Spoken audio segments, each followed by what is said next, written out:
Так, ребятушки, включаем субтитры и слушаем все, если кто не понимает английский. Это про нашего, конечно же, любимого романа мага Ельхана Гусейнова, да, супербизнесмена, мага и вообще всевидящее око, который, как он ведет бизнес. Вот просто-напросто, никакой лжи, просто рассказываю вам все, что было. Слушайте сами, решайте сами. Hello, I'm here. Don't want to wear your hands. Just basically, I just want to speak to you, yes? I'm here, I just want to introduce you. I'm here with my colleague of mine, it's senior auditor. His name doesn't matter for you, it's not relevant. I just want to revisit with you, my friend, a personal task from a couple of years ago, if you remember. This was in relation of friend of mine again, yes, who was presented with an investment opportunity from a French private wealth bank. Do you remember? Do you remember? Yeah, so this was in relation to an unsecured €2 million loan. Yes, €2 million, yeah, loan. Can you summarize the investment as you understood it? Yeah, so it was €2 million that they were willing to give him day one, and it was unsecured, and in terms of the repayment terms, I think they said it was open-ended. There was no interest that was being disclosed. There was no repayment term, so it was effectively free money which he could repay on demand. Done? You answer? Yeah. Okay, fine. What did you think about the investment at all? So and basically, what did you advise me to tell my friend? Because basically, I gave him already advice, but what you advise him after? Yeah, so he'd already had the second opinion from yourself, and he obviously wanted a third opinion. But yeah, this had all the hallmarks of a classic scam. So many red flags. Classic scam. So, everyone heard? Classic scam. Yeah. Come on. So many red flags here. He's not registered in France. He doesn't pay taxes in Europe. Doesn't have any property or titles in Europe. My move. Okay, doesn't matter. Doesn't have any titles or property. Never paid taxes. Never registered. So how would he be on their database? It's a complete, for me, it's complete hallmarks of a classic scam, and it's just one of those cases where it's too good to be true. Yeah, very poor, very poor.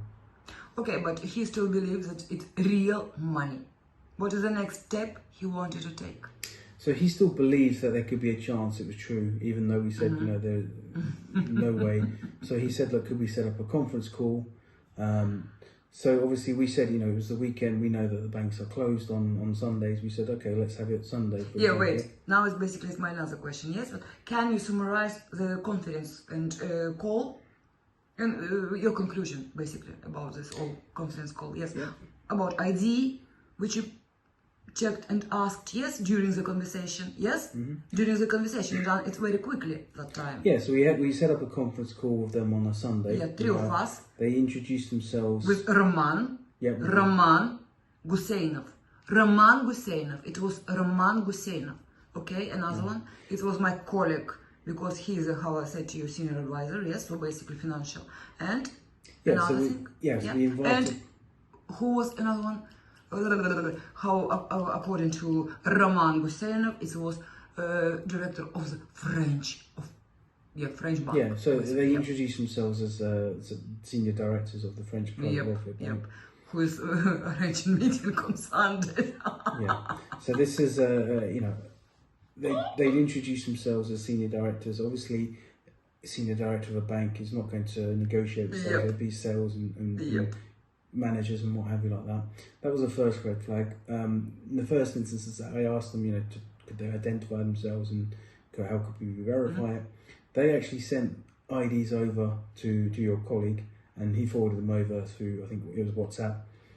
I looked at them immediately whilst we were on the call, and obviously I looked up the names they provided, of who they were and the IDs, and it was very clearly a Photoshop. You could see that they were sort of sample driving license IDs, and the actual names of the directors they were posing as, obviously it's a listed institution, so you could actually verify this on the French Financial Services Register, which I looked up, and it was obviously a different make. Their accents as well, they were posing as sales director of a French bank. They had English accents, so that was another clear giveaway.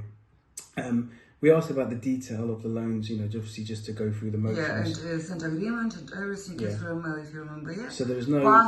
Passport, okay, sorry, yeah, come on. Yeah, so in terms of the loan facility, they weren't willing to provide any sort of terms, so we're keeping it very vague. There was no terms of repayment, no interest, it was completely unsecured. Effectively, they were offering an opportunity for your friend to take 2 million to his personal account and then never have to repay it, which is a complete fantasy. It's okay, fancy, but basically it's proper fishing and scam, yes. Yeah, it's all the hallmarks of basically, what could happen to my friend without this advice if he will provide his passport and it's identity theft, so they would take because basically they asked about his passport first of all, do you remember? Yeah. Yeah. So they ask for his personal information, they create accounts in his name with his ID, and they take out loans and borrowings and open up accounts and get 2 million euro. Yeah. And it's a classic identity scam. Classical, yes, it's classic. Okay, now such a tricky question. Yes, what do you think about my friend as a businessman, about Ельхан Гусейнов as a businessman? So What's your opinion? Polite, nicely. So in the most polite manner. Come on. So in the most polite manner, very naive. This is he's very what? Unsophisticated, because there was no layering here. They were very, they were upfront with their terms, and they hadn't really layered it. There was no complication, no deceit. We normally only see, to be honest with you, elderly or people that are very fresh and young into business. Fresh and young, or people who never ever had a business. Yeah, or they never ever had a deal with the big money. Yep. I mean. Yep. He's a businessman. Your opinion? Well, so in my opinion, this is not someone that has any commercial grounding in finance, and I'll explain why. So basically, stupid person, doesn't matter. Man, okay, fine, we're already talking. Anyone that goes to the bank for a loan, for a vehicle, for a property, the first thing the bank will ask is, what are your taxes? Very naive, very... Yeah, and then they'll ask for security and they'll want interest. No bank makes don't say politely.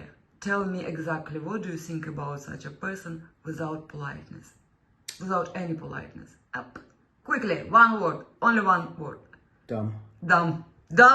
Thank you. Conversation. Thank you for conversation. I'm really appreciate it. Thank you. Bye. Bye.